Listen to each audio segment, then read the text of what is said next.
Welcome to Wealth Well Done. Together, we'll cover a wide range of important topics surrounding money and the impact it has on our lives. From the sophisticated and highly valuable planning techniques of the ultra-wealthy to the commonly underutilized biblical teachings. Together, we'll work to improve our relationship with money and our effectiveness in stewarding it well. Here's your host, Eric Scovill. Welcome to the 46th episode of the Wealth Well Done podcast, where we lean into the tactical, practical, and spiritual advice to help you do your wealth well done. This week, we are back again with Gary Harpst. Gary was on last week as we talked about building order out of chaos here, and Gary's book, the most recent book that he's written, called Built to Beat Chaos. And we'll include the subtitle this time because you're absolutely right here. Biblical wisdom for leading yourself and others. And so, Gary, just if you didn't listen last week, I would encourage you to go back and listen to episode 45 there to get the basis of what we're going to continue talking about today.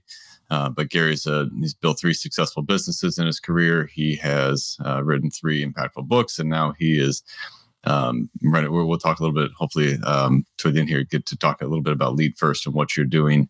But basically, Gary is continuing to help people now kind of merge their faith and their work. And so last week we talked a little bit about, last week we left off with this idea of when things start to decay. And so we talked about and so we first of all defined what chaos was, and that chaos is actually God ordained, and that our purpose comes out of that our purpose is to bring order to the chaos. That's what God did. We're created in his image, and our lives constantly go back to that. We can build order, and then they fall out of order, and we go and rebuild that, and that's where a lot of our purpose comes. So I want to just pick right up where we left off. We were talking about this idea of when you put someone in a position at work, and this can certainly apply to family as well, but when you put someone into a position and things seem good at first, but then they start to fall off, they start to decay, how do we diagnose that? And then really, how do we solve that when it's maybe the discipline issue? If it's not the design issue, but it's a discipline issue within a person, and that's what's starting to decay. How do we solve that? To create a framework for diagnosis, it's useful to go back to what we talked about last week, where what's revealed in Scripture is the human architecture. It consists of 4 components. The heart is a metaphor for the idea of what is our desire or our purpose. What's the deepest longing inside of us that leads us in some direction. Then there's reason, which is our ability to reason is based on our education, everything we've learned, principles that work or don't work. And these two really, the two together work together to pick the third thing, which is an idea that you say, okay, I want to get into business, and you like certain things, and your reason says the market's not big enough for that thing, and you go back and forth, and eventually you have this idea for your business, and it's tangible enough to lead to action. So our actions come once we kind of cross that divide and say, oh, I'm going to try this, then we act. And some people call that the first creation. It's in our mind. So that's the third piece, is this thing we imagine that came out of our desires in our mind. Then the fourth step is actions. Actions flow out of that. And it's not discrete. I mean, it looks like 4 separate things, but really they feed off each other all the time. I take an action and it doesn't work. I say, well, I don't want to learn to play baseball because it's hard, so I quit. So my desire changes. So when you're a leader and you see somebody who's, let's just talk about an individual who's not fitting in well with the team, and there's something wrong. They seem to be hard to get along with, and bitter and angry and all that. One of these 4 things, or all 4 of these things, are in play here. It could be that they've got a job and they don't actually know how to do that job, and they feel like they're failing. Okay, so could be a skills issue or a training issue or whatever, but their anger is a symptom of some problem. It's not the problem, it's a symptom. Yep. And if you just attack the anger, you'll never get this changed. If you fundamentally believe that humans want to win, then helping them diagnose what's going on at these 4 levels will help them uncover what the problem is. So you may find out they've got a skills issue, and rather than yelling at them, you train them. You may find that they don't really understand how they're fitting into the purpose of the organization. So they're able to do the job, but it isn't meaningful to them. Mm-hmm. So they're executing well, but they don't feel like they're doing something important. And so that's back to this level where you work on, well, here's how you fit in and how you contribute. And, you'll see some people who, it's an age-old metaphor, but you'll see some people say they're carving a log and other people say they're building a house. It's just a mindset difference. And, I go into some fast food restaurants and the people there just love serving you and working on, and the others are bitter because this is not meaningful work for me. So right. As a leader, understand these phases and view disgruntlement as a symptom. I'm not saying you can get them to where they need to go. At some point, you may have to show them the door, but you can try and do this diagnosis and help them. Now, at the group level, if the whole team is not functioning, be careful. Go back and look at the strategy of the organization or the strategy of the team. Is the team really trying to do the right things? That's back to purpose. What's the mission of this group? And if no amount of work makes things work, then you have to start going back here and say, are we really trying to solve the right problem? Do we have the right purpose? And or you may have the right purpose, but you haven't designed the right solution. And so I know it sounds complex, but as you age and get more experience, you begin to get a sense of, is the problem here? Is it here, or is it here? Yeah. Okay. Now, by the way, people really engage when you help them, when you give them a vision. That's the third step. You notice it's a lot easier to get people excited if you can cast a vision about what you're doing. And the vision is just the articulation of the desire and the mind working together. But you come and explain that. And then the explanation is really the imagination. You've brought your imagination to life and you've drawn people into it. And that's the way you give them purpose. So let's go after purpose here. Just when we were talking just between episodes, so you made a comment, wanting to try for us to try to give us good sound bites and let you know, like I honestly, I'm not in it for that. I'm not in it. If an episode gets a ton of views or goes viral or something, then fantastic. But that would be for God and for His glory and not for mine.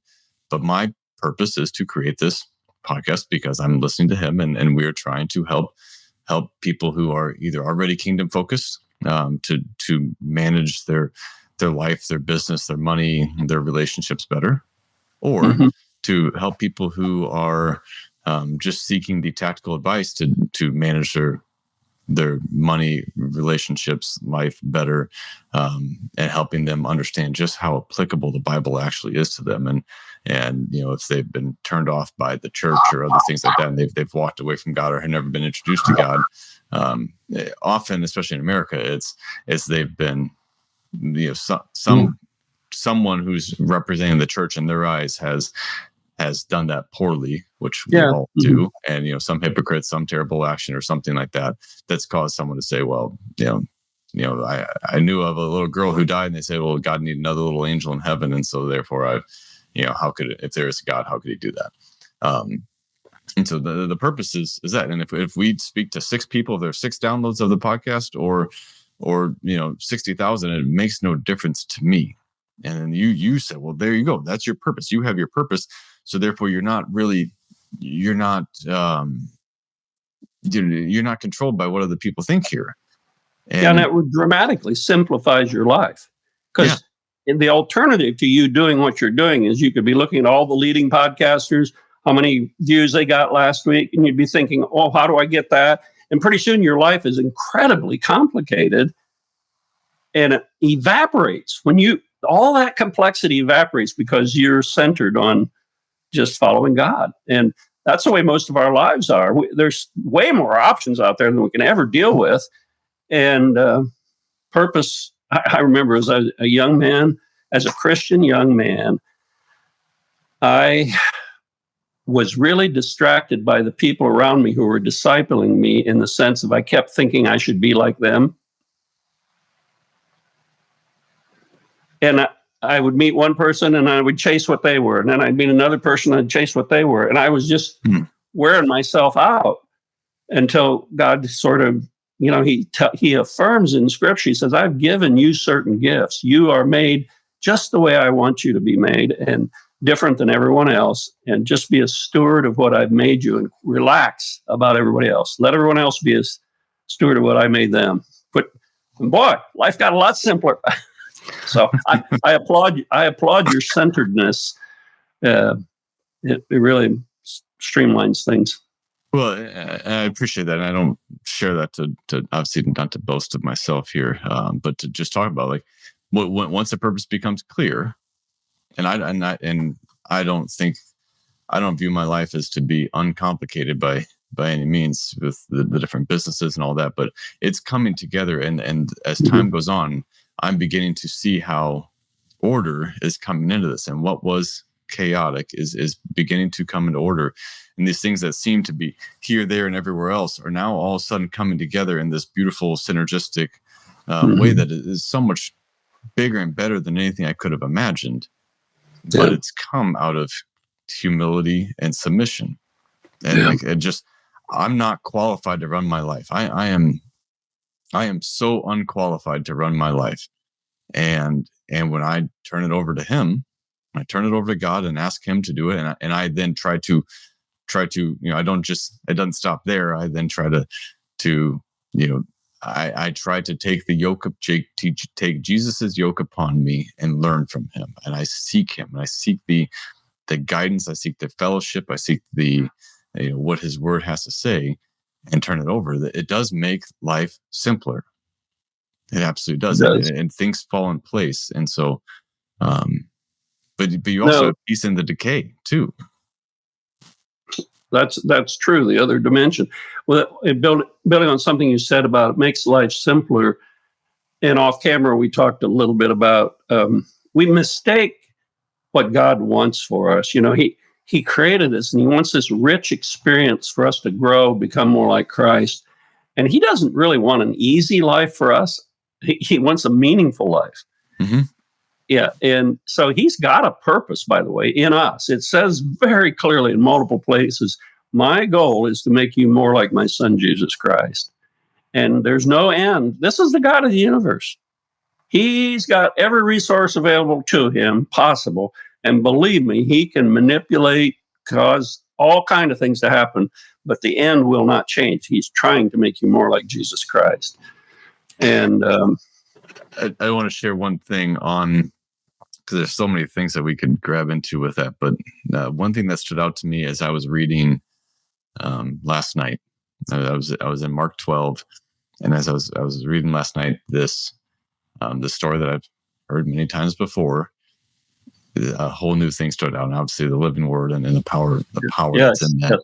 Yes. Amen.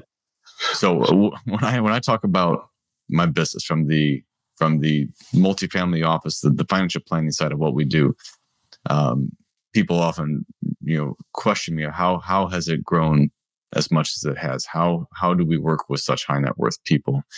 And I just share, like, I when I'm talking to people, I lead with taxes and Jesus, and just share, like, what I do is I care. Most importantly, I care about someone understanding the role of or what stewardship actually is, and understanding their role as a steward of God's resources. That way, they don't get to the end of their life and to their judgment day and say, "Oh crap, I didn't know." Yeah. And so I care a ton about that. And then, one of the best ways to bring impact to people is to help them realize that you don't have, every tax is optional. You don't have to pay property tax, maybe, but certainly let's say income tax, capital gains tax, and estate tax. Those are optional taxes, and trying to help people understand all that the tax code has to say about how you partner with the IRS to not pay taxes is a big way that we bring value. Mm-hmm. So this scripture here, starting in Mark 12:13, paying taxes to Caesar, this is one that I have read and studied many times. Many times. I've talked to people about it a bunch. I have even done, we've talked about this a number of times on podcasts. But last night, as I'm reading this now, something new stood out to me. And so when you say God is trying to make us like his son, Jesus, and we get to our purpose, I think this is really applicable. So it says, and this is, the stage here is Jesus has just spoke a parable. So as the scribes and the Pharisees are coming at him, and the Sadducees are, getting ready to come at him, all trying to find fault in him. Mm-hmm. Then they say, and they sent to him some of the Pharisees and some of the Herodians to trap him in his talk. And they came to him, and they came and said to him, "Teacher, we know that you are true and do not care about anyone's opinion, for you are not swayed by appearances, but truly teach the way of God." And then it goes on to say, is it lawful for us to pay taxes to Caesar? And so they're trying to trap him there, and obviously he comes up with the incredibly wise response to that. And that's where I've always gone. But all of a sudden it hit me last night, like what they said to him there was absolutely true. They said, "We know that you are true. You don't care about anyone's opinion. You are not swayed by appearances, but truly teach the way of God." Mm-hmm. And so when you go back to this from a purpose standpoint, how do we find our purpose there, which brings all this order into chaos? Like Jesus kind of clear, like, excuse me. So if Jesus doesn't have, if he's not swayed by appearances, and any entrepreneur can attest to this, once they've gone through it, once they've been through that cycle, they can attest to this, that there will come a time where everything looks like it's falling apart. They have borrowed their very last dollar. Everything looks like it's falling apart. Or other people's opinions. When you start a business, if you're going to start a meaningful business, chances are everyone's going to say you shouldn't do it. That's not a good idea. And they'll give you all the reasons why. And so from a standpoint there, finding your purpose, if you're going to find your purpose, you're probably going to have to be more like Jesus, like God wants us to do. You're probably going to have to not care about other people's opinions and not be swayed by appearances. Well said. And you know what? I think I'm putting together 2 and 2 here. When you shared that, it made me think about seeking gold. God says, "Seek me more than you would seek riches."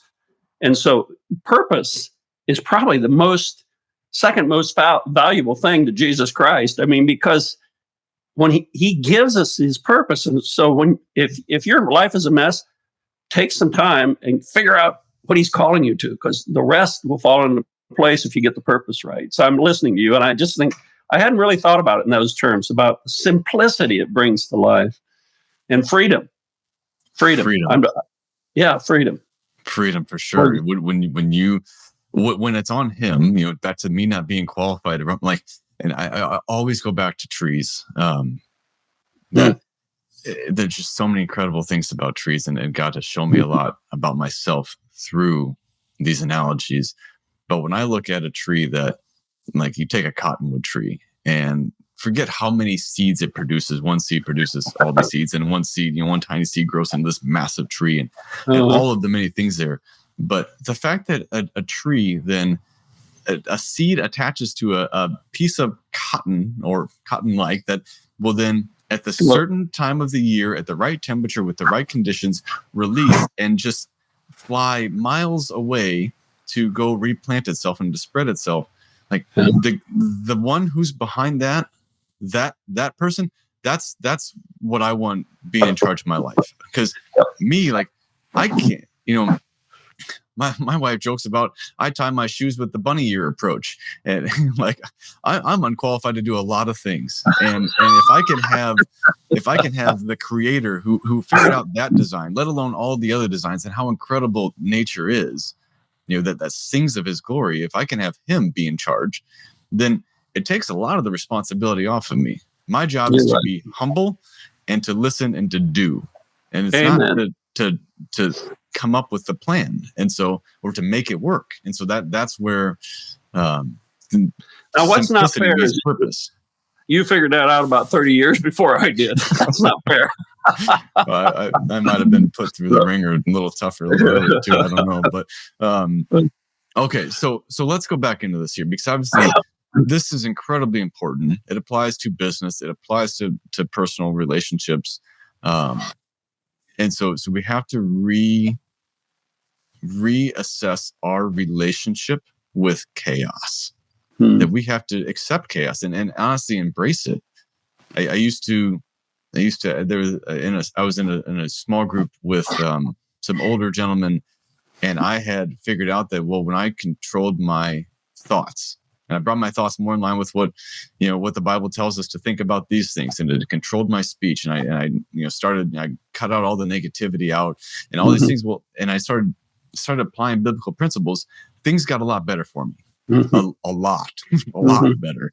And then someone said to me that they wanted to bring on the next hardship because they saw how hardship helped them.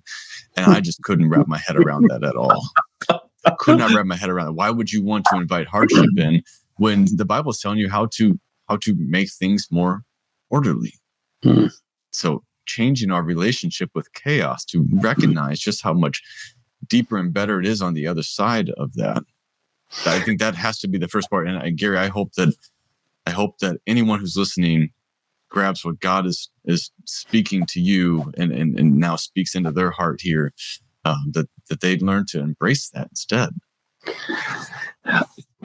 It makes me think about something I'd like to give as a word of encouragement to the leaders in your listenership.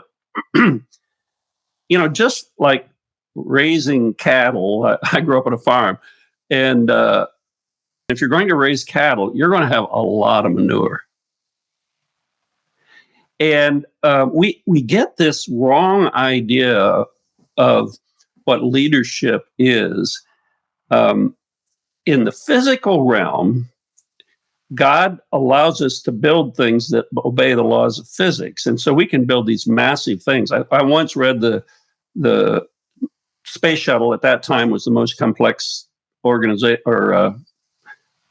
machine we built, 2.5 million parts. But we can build things, and this mouse, and the laws of physics cause the atoms to hold together and stay there.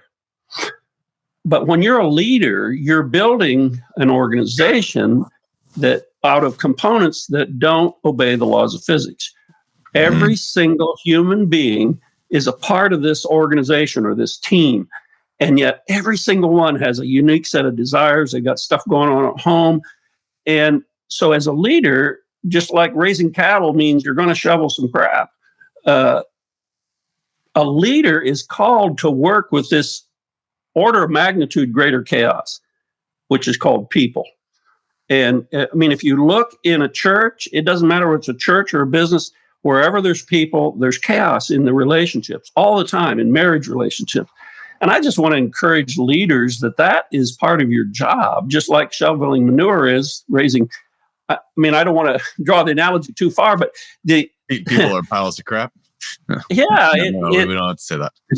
Grow up as a leader. That's your job. Your job is to realize that humans have this incredible potential, but what goes with that incredible potential is all this uniqueness, and fitting it together is a skill, and it's a worthwhile vocation. And I would argue that basically what God created this for requires leadership of self and others. In other words, leadership is probably our primary skill. And it's interesting that in the Genesis account, God tells us to have dominion, and the very first place that it is spoken of explicitly is in the story of Cain and Abel. And I assume your listeners know that story, but the one brother became jealous of another, and he killed him. But before he killed him, God said to him, sin is crouching at the door. Sin, meaning a destructive force, is crouching at the door to pull you off purpose. And you must master it. And so, interestingly, the first place God brought an illustration of mastery or overcoming was not in the world's creation. It was inside his own heart. You see? Yeah. And so he just got done saying, I'm creating you to have dominion. And then his instruction is to Cain before he kills his brother is, you've got a battle going inside of you. You've got chaos inside of you. Your heart says this, your head says this. You better master it or it's going to control you. And of course, he did kill his brother. And then what's the rest of his life? The rest of his life is horrific. He's got this mark, and a mark of Cain. And so I know we've talked about so many things, but God made us to be winners. He wants us to pick a purpose. He wants to step inside with us to help form that purpose. And then he wants to walk with us as we learn to overcome it. And it starts inside of us. If you can't overcome that chaos in you, it's pretty hard to not create chaos around you. And so it's hard lessons, but it's exciting, but difficult. Yeah. Yeah. Okay. All right. How do you get people to work together? Well, we've got kind of a 5-step process that's biblical, but since the chemist, back to the analogy of and when you say we've got, so is this part of LeadFirst? Yeah, it's in the book also, but it's a collection of wisdom we've assembled from scriptures over the years. But like I said, when you build a physical object like this mouse I'm holding, we know what holds it together. When you're building an organization, the chemistry that holds it together is not electrons. It's caring for each other. It's love. Jesus, basically, there's 800,000 words in the Bible, and he says it can all be summed up with 20 words. Love God, love your neighbor, love yourself. And so here's the process we teach leaders that, number one, if you're going to build a team that works together, you first of all start by have to caring for people. It has to be authentic. It can't be pretend, check the box. You've got to genuinely look at each person in your team and say, this is a person created in the image of God. They're important, and I'm going to love on them. Now, what that does, it creates the willingness for those people to be open with you, and you establish a relationship of trust. Out of that relationship of trust, you then can have discussions about what are we doing and get on the same page and form shared purpose. But if you bring a group of people into a room and say, this is what we're doing, and they don't trust you and they haven't participated in open conversation about what it means, they're really not bought into that purpose. They're not brought into it or bought into it. Yeah. And so, so we see care for people, create openness and trust, then build unity or oneness, teamwork, people call it, a group of people with a shared purpose, and then accountability. We're weak. We are weak people. We need people. My wife and I, my daughter years ago bought us a certificate to go to to a fitness coach. And so my wife and I go there, and that's our date. We go a couple times a week. We're going tonight, and we complain to each other on the way there and on the way back. But the only reason we go is we pay a coach that's going to show up, and if he doesn't show up, if he cancels, we don't work out. So yeah. If you understand human nature, that 4th step is necessary. After you form purpose, you have to hold each other accountable. Right. You do. We're weak. Right. Yeah. So that's how you do it. It's not rocket science. It works, but we want to skip things. Of course we do. So I've got a couple other questions for you before we wrap this one up, but can you explain just briefly to anyone listening what LeadFirst is, what you guys do? Yeah, I've in my fifth decade of CEOship, believe it or not, and I thought I was done. I spent the first 4 decades in the technology world, building process automation for organizations, how to run their business, manage it. But lately, the last couple of years, God's caused me to start this new organization called LeadFirst. And what I believe God's leading me to do is to say, to a growing business run by a Christian has 2 imperatives. They have to honor God by the way they run the business, and they have to manage growth, which is very difficult. The skills to, as an organization goes from 20 to 50 to 100 to 1,000 employees, the dynamics change dramatically. Yeah. So LeadFirst is a platform that is a business operating system that deals with all that growth plumbing. And then it overlays that with leadership development and support that is done from a Christian perspective. Okay. So there are plenty of business operating systems out there.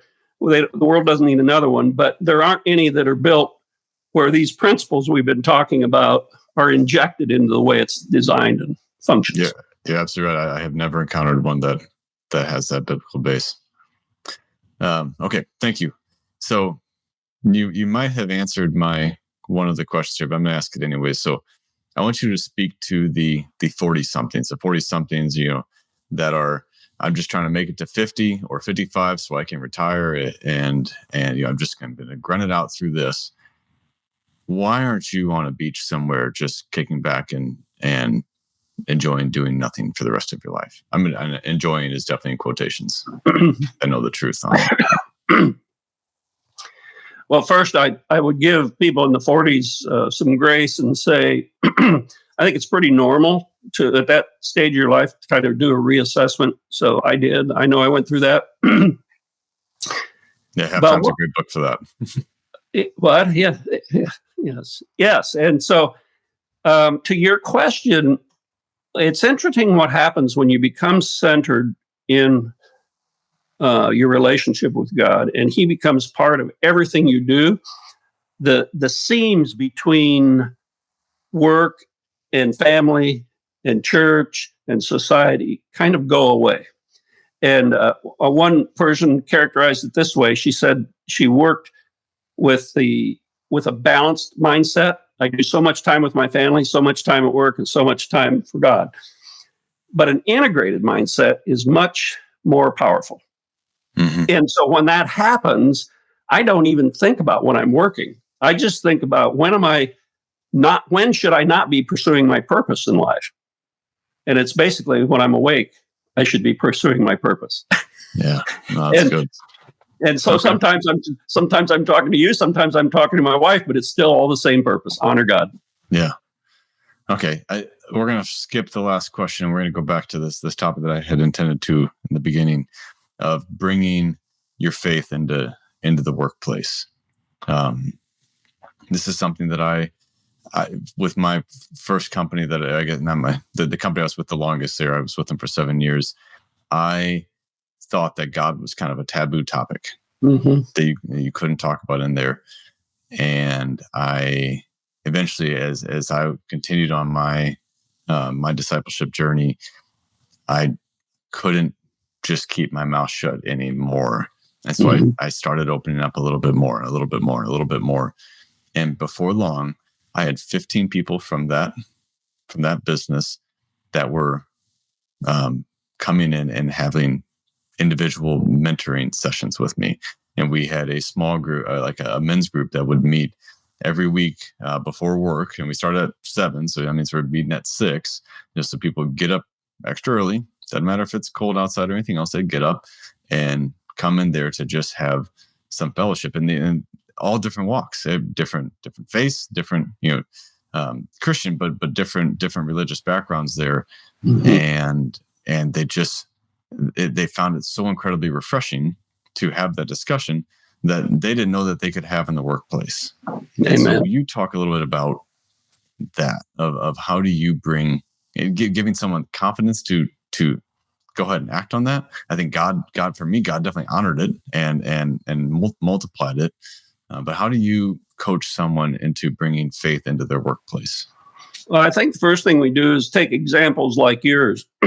And I run into this all the time. The first problem is people think they can't do it. Mm-hmm. And it's simply not true. There are just so many success stories, and the way people have done it varies all over the map, but they figured out how to do it. And so that's number one. Number two is maybe some guidance on how to do it. And actually, that's stuff we do. We sit down with the leader and say, yeah, I got some business problems, but I would like to do better on this. And we kind of studied the best practices out there, how chaplaincy works, how C12 works, how convene, all these support mechanisms work, and then say, what's right for you? How do you piece together a strategy to create the dynamic you've got going on inside your organization, outside support? It's incredibly exciting what can be done. We have found it's useful to explain to the general population of an organization that may be mixed faith, so they don't get nervous, is say, there's 3 layers. There's what everybody wants in a good business. I don't care what faith you are. You want a business that's stable. You feel like you're going to have an income next year like you do this year. You're going to have opportunities to grow and learn. It runs well. It produces good quality. Those are things that a good business can do for the community and the people who work for it. And nobody disagrees with that. Yeah. The second layer I call soul care, which is the kind of things we can do when we love on each other. Like Jesus said, love your neighbor as yourself. And you care more holistically about the person, whether it's at home or at work. It can manifest itself in some organizations. They fund marriage conferences. It's just a way to care for people that goes beyond the boundaries of work. The third layer is unique to Christianity, which is, do you want what Jesus only can do? There are things Jesus can do for you that I can't. I can love you, I can feed you, I can care for you, but I can't forgive what's wrong from your past. I can't give you an eternal future. Only Jesus can do that. And so when we put that third layer on, we just say, it's there. If you're interested, we're not going to run it down your throat. I just want you to know I believe in it. And it kind of takes the resistance out of the room when you just put it all on the table and say, we're for sure going to run a great business, and I know you're going to love that. Yep. And we're going to care for you. And most people say they like that. And the third layer, they say, well, I don't want to talk about that right now, but later on, they might. Right. And you just leave that with the Holy Spirit. You plant the seeds, you do your part, and let Him create the soil. Yeah. Okay. Gary, this has been good. This has been really good.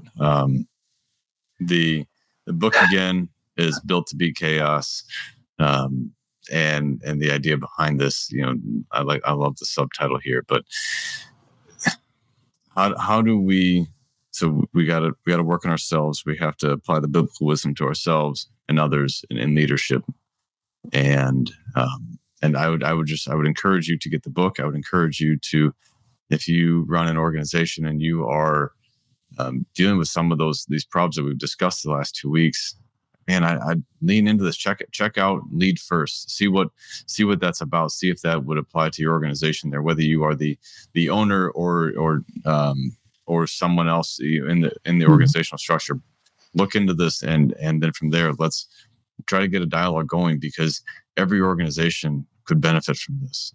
And maybe that's too much of a blanket statement, but I would say almost every organization can benefit from this. Certainly, when you bring Jesus into an organization, it's going to change the dynamics there. So, Gary, thank you for your wisdom. Thank you for not just sitting on a beach and letting your experience and wisdom just rot and decay, and instead of continuing to bring order to that in new ways. And so thank you for applying that yourself, and thanks for the time. Well, thank you, Eric. You're bringing order out of chaos just by hosting this event. So thank you so much. You're very welcome. All right, listeners, we love you. We appreciate you. Hope you got value out of this, and we will talk to you again next week. Thank you again for listening to Wealth Well Done. Be sure to subscribe to the show on your favorite podcast player, and together we'll continue to improve our relationship with money and our effectiveness in stewarding it well.